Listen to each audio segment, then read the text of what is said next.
बिस्मिल्लाहिर्रहमानिर्रहीम, अस्सलाम वालेकुम। दुनिया की नज़रें एक बार फिर व्हाइट हाउस पर जमी हुई थी, जहां डोनाल्ड ट्रंप और ज़ेलेंस्की की वो मुलाकात हुई जिसे शायद रूस और यूक्रेन की जंग के लिए टर्निंग पॉइंट के तौर पर याद रखा जाएगा। सवाल ये है कि ये मुलाकात सिर्फ एक पीस टॉक थी या इसके पीछे कोई हिडन एजेंडा छुपा हुआ है। इसको हिस्टोरिकल फैक्ट्स में थोड़ा सा एनालाइज करते हैं। 18 अगस्त 2025 को व्हाइट हाउस में ट्रंप और ज़ेलेंस्की की मुलाकात हुई। यूरोपीय लीडर्स भी उस मुलाकात में मौजूद थे। ऑफिशियली इस मुलाकात का मकसद पीस नेगोशिएशन को आगे बढ़ाना यही बताया जाता है। ट्रंप ने ज़ेलेंस्की के साथ मुलाकात में एक क्लियर सिग्नल दिया कि यूक्रेन को फौरी तौर पर नेटो मेंबरशिप नहीं मिल सकती, क्योंकि रूस यूक्रेन की नेटो मेंबरशिप के खिलाफ है और ट्रंप अमेरिका को बराह रास्त रूस के साथ जंग में ड्रैग नहीं करना चाहता। इसकी बजाय वो नेटो की तरह का एक सिक्योरिटी गारंटी पर देने पर जोर दे रहा है, जिसमें यूरोप अपने डिफेंस रिसोर्सेज और वेपन प्रोवाइड करेगा, लेकिन यूएस डायरेक्टली अपने सोल्जर्स को मैदान जंग में नहीं उतारेगा। ट्रंप का मानना है कि फौरी नेटो एंट्री जो है वो सिर्फ जंग को लंबा करेगी, इसके अलावा कुछ नहीं। इसलिए वो एक ऑल्टरनेटिव पीस फ्रेमवर्क को प्रमोट कर रहा है जो फोकस करेगा पीस, स्टेबिलिटी और फेयर बर्डन शेयरिंग पर। ज़ेलेंस्की का मौक़िफ़ बड़ा क्लियर था, हम किसी भी अमन मुआहदे के बदले अपनी ज़मीन नहीं देंगे। यानी यूक्रेन चाहता है कि जंग खत्म हो मगर टेरिटोरियल लॉस के बगैर। ये बात रूस के लिए हजम करना आसान नहीं होगी। यूक्रेन साफ कह रहा है कि जंग बंदी के बदले वो अपनी टेरिटरी का 1 इंच भी नहीं छोड़ेगा, क्योंकि ज़मीन छोड़ने का मतलब है अपनी फ्रीडम और आइडेंटिटी को कॉम्प्रोमाइज़ करना। लेकिन रूस इंसिस्ट करता है कि जो इलाके उसने कब्जा में लिए रखे हैं यूक्रेन के, वो इसके पास ही रहेंगे, और यही बात मॉस्को के लिए डाइजेस्ट करना मुश्किल है। असल कॉन्फ्लिक्ट ये है कि यूक्रेन अपनी ज़मीन प्रोटेक्ट करना चाहता है और रूस अपनी ऑक्यूपेशन बरकरार रखना चाहता है। इन दोनों कंट्रीज़ के दरमियान जंग का बड़ा रीज़न यही एक है।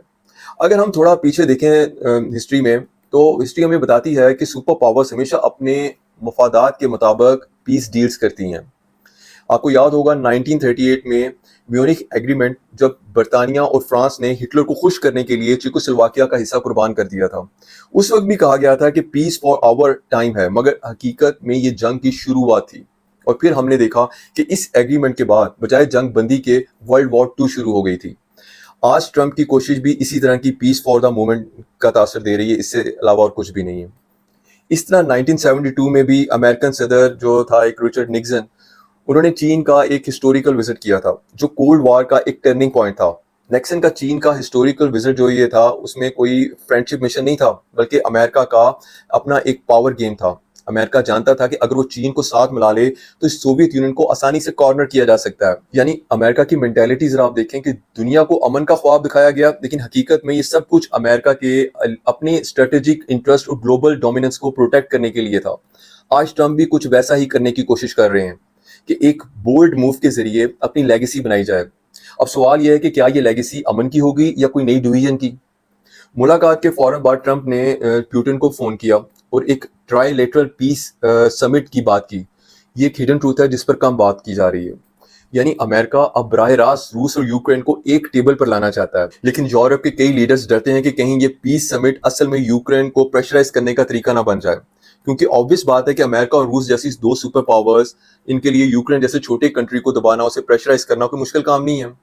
अब सवाल यह है कि क्या ये मुलाकात वाकई जंग के खात्मे का आगाज है या फिर एक नया डिप्लोमेटिक गेम है, जहां बड़ी ताकतें, बड़ी सुपर पावर्स अपने अपने मफाद के लिए यूक्रेन को यूज कर रही हैं। क्या ट्रंप वाकई अमन चाहते हैं या सिर्फ वो अपनी ग्लोबल इमेज को हीरो बनाने के चक्कर में हैं। तारीख ने हमें ये सिखाया कि जब भी बड़ी ताकतें अमन की बात करती हैं तो असल में कुछ ना कुछ छुपाया जा रहा होता है। शायद इसीलिए आज दुनिया ये पूछ रही है कि ये पीस डील होगी या कोई नया ट्रैप है ये। ट्रंप की पर्सनैलिटी हमेशा से एक पावर हंग्री शोमैन की रही है। पहले इसको नोबेल पीस प्राइज फीवर चढ़ा हुआ था। नॉर्थ कोरिया के साथ पीस टॉक्स हों या मिडल ईस्ट में इसराइल और यूएई की डील हो, बहुत जगह सिर्फ एक चीज चाहता था, दुनिया उसे ग्लोबली पीस मेकर के तौर पर माने। लेकिन हकीकत यह है कि इसकी ये सब मूव्स सिर्फ पर्सनल इमेज बिल्डिंग के लिए थी, जबकि तासर ये दिया जा रहा था कि लॉन्ग टर्म ग्लोबल स्टेबिलिटी के लिए सब कुछ कर रहा है। ऐसा कुछ भी नहीं था। अब 2025 में भी वही पैटर्न रिपीट हो रहा है। यूक्रेन को वो अपने डोमेस्टिक पॉलिटिक्स और ग्लोबल डोमिनेंस एजेंडा के लिए इस्तेमाल कर रहा है। ट्रंप जानता है कि अगर वो रशिया के खिलाफ ज्यादा सख्त कदम नहीं लेता तो एक तरफ पुतिन के साथ उसकी जो फ्रेंडली टाइज हैं वो महफूज रहेंगी, और दूसरी तरफ यूक्रेन को लेवरेज बनाकर यूरोप को अपनी टर्म्स पर खेलने पर मजबूर करेगा। उसकी जरा मेंटालिटी आप नोट करें।